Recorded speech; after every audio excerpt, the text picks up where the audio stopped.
श्री स्वामी समर्थ. नमस्कार मैत्रिणींनो, तुम्ही कधी घराच्या उंबरठ्यावर बसला आहात का?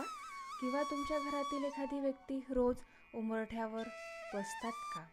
आजही अनेक घरांमध्ये ही सवय दिसून येतात. कोणी मोबाईल पाहत बसते, कोणी गप्पा मारत बसते, तर कोणी निवांत वेळ घालवत बसतात. पण तुम्हाला माहीत आहे का, पूर्वीचे लोक उंबरठ्यावर बसू नका असे सांगायचे.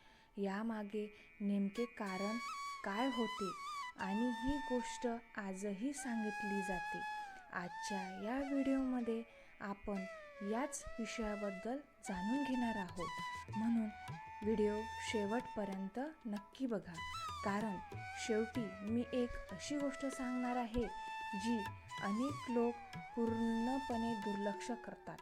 मैत्रिणींनो, भारतीय संस्कृतीमध्ये उंबरठ्याला खूप महत्त्व दिले आहे.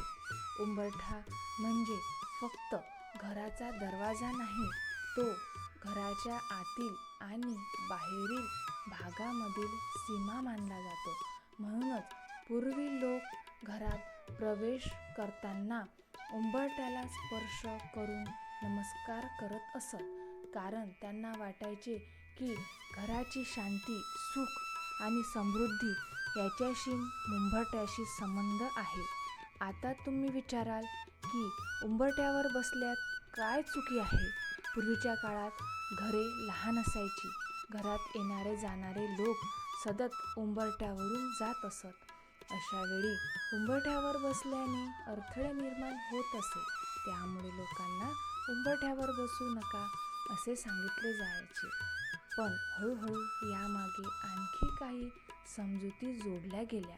काही लोक असे मानतात की उंबरठ्यावर बसल्याने घरातील सकारात्मक ऊर्जा अडते, तर काही लोक म्हणतात की यामुळे घरात नकारात्मक वातावरण निर्माण होते. या लोक मानतात की पण आपण त्यामागे वेगळे संदेश दडला आहे.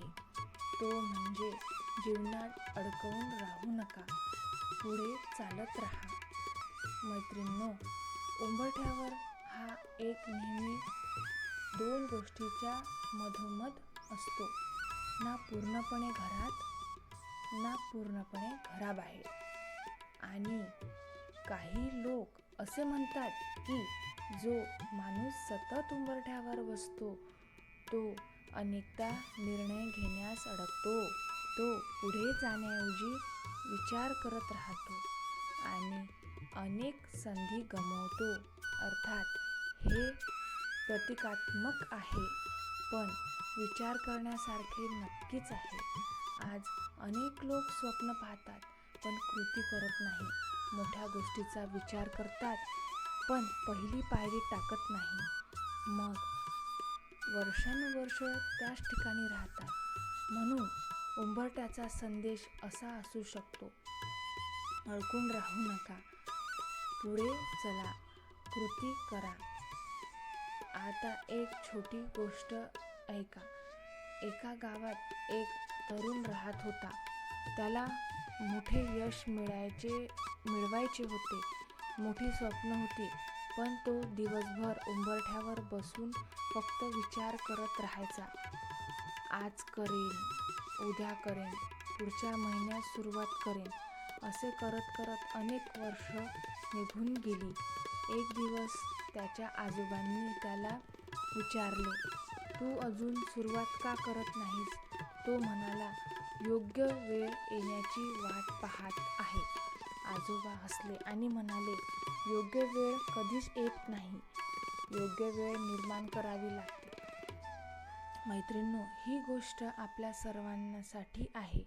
आपण अनेक वेळा सुरुवात करण्याऐवजी वाट पाहत बसतो आणि नंतर पश्चाताप करतो. म्हणूनच उंबरठ्यावर बसण्यामागे एक जीवनातील धडा दडलेला आहे. आता आणखी एक महत्त्वाची गोष्ट.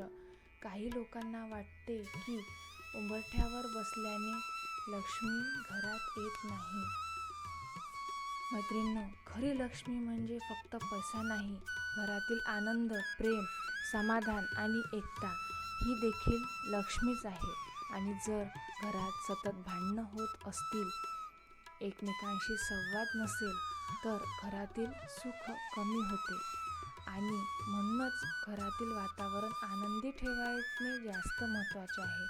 उंबरठा नव्हे तर आपल्या सवयी घरांचे भविष्य ठरवतात. स्वामी समर्थांनी नेहमी कर्मालाच महत्त्व दिले. फक्त विचार करून काही मिळत नाही, तर फक्त इच्छा करून घडत नाही. कृती करावी लागते, मेहनत घ्यावी लागते आणि सातत्य ठेवावे लागते. आज अनेक लोक नशिबाला दोष देतात, पण स्वतःच्या सवयी बदलत नाही. हेच खरे कारण असते. उंबरठ्यावर बसणे वाईट आहे की नाही, यापेक्षा तुम्ही तुमचा वेळ कसा वापरता हे महत्त्वाचे आहे. तुम्ही रोज काय नवीन शिकत आहात का? तुमच्या धैर्यासाठी प्रयत्न करत आहात का?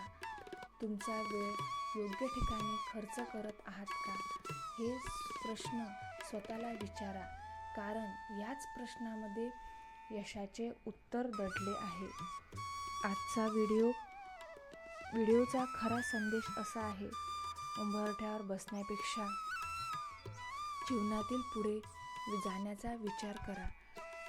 आळस सोडा, टाळाटाळ करणे सोडा, कारण यश त्यांनाच मिळते जे सुरुवात करतात आणि शेवटपर्यंत थांबत नाही. शेवटी एवढेच सांगेन, उंबरठा आपल्याला एक गोष्ट शिकवतो: जीवनात अडकून राहू नका, पुढे चालत राहा, स्वतःवर विश्वास ठेवा, स्वामी समर्थांवर श्रद्धा ठेवा आणि चांगले कर्म करत राहा. श्री स्वामी समर्थ. जर तुम्हाला व्हिडिओ थोडा जरी आवडला असेल तर लाईक करा, शेअर करा आणि कमेंटमध्ये नक्की लिहा. जय जय अवधूत चिंतन स्वामी समर्थ.